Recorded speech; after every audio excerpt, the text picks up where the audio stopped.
কালীয়দহের স্ত্রীরা দেখছে যে এক অনিন্দ্য সুন্দর বালক যমুনায় সন্তরণ করছে, সাঁতার কাটছে। তারা মনে মনে ভাবছে, আহা কি অপূর্ব সুন্দর, অনিন্দ্য সুন্দর এই বালকটি কালীয়দহের বিষের ছোবলে এখনই মৃত্যুমুখে পতিত হবে। তাই তারা কালীয় নাগের সামনে ফণা বিস্তার করে ধরল। কালীয় নাগ দেখছেন জল কেঁপে উঠল কেন। সে ফণাটি উঁচু করে দেখছেন একটি অনন্য সুন্দর বালক জলের মধ্যে সাঁতার কাটছে। কালীয় নাগ বলছে, কার এত বড় দুঃসাহস যে কালীয় দহে সাঁতার কাটে।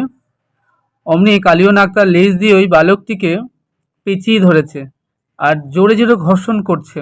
আর গোবিন্দ সূক্ষ্ম রূপে কালীয় নাগের লেজ থেকে বাইরে বেরিয়ে এলেন আর নিজের দেহের সঙ্গে নিজের দেহে ঘর্ষণে কালীয় নাগের শরীরে রক্তক্ষরণ হচ্ছে, শরীরে জ্বালা ধরে গেছে।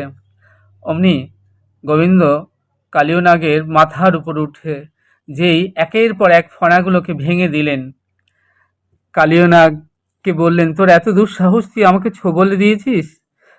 অমনি কালীয় নাগ বুঝতে পারলেন, বললেন, প্রভু তুমি আমায় যা দিয়েছ আমি তার বেশি কি দেবো? তুমি যে আমাকে বিষ দিয়ে সৃষ্টি করেছো, তাই তো আমি তোমাকে সেটাই দিয়েছি। কালীয় নাগের স্ত্রীগণ এসে কালীয় নাগের প্রাণ ভিক্ষা চাইলেন। গোবিন্দ কালীয় নাগকে বললেন, তুমি কালীয়দহ ছেড়ে এখনই রমণদ্বীপে চলে যাও।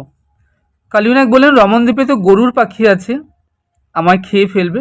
গোবিন্দ বললেন যে এই যে তোমার মাথার উপর আমার চরণ চিহ্ন রয়েছে, এটি দেখলে গরুর তোমাকে কিছুই বলবে না।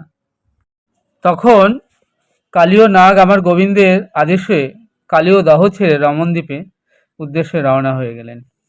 এতক্ষণ ধরে আপনারা শ্রবণ করলেন কালীয় দমন লীলা। কালীয় নাগ হলো কামের প্রতীক। কামকে যেমন কখনো বিনাশ করা যায় না, তাকে দমন করা যায়। তাই গোবিন্দ আমার কালীয় নাগকে দমন করলেন।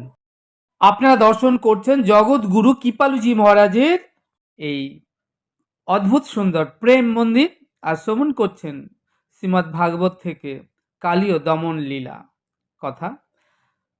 আপনারা আমাদের সঙ্গে জুড়ে থাকুন আর দেখতে থাকুন উত্তর ভারত ভ্রমণের এই ছোট্ট সুন্দর সুন্দর ভিডিওগুলো। আশা করব আপনাদের বেশ ভালো লাগছে।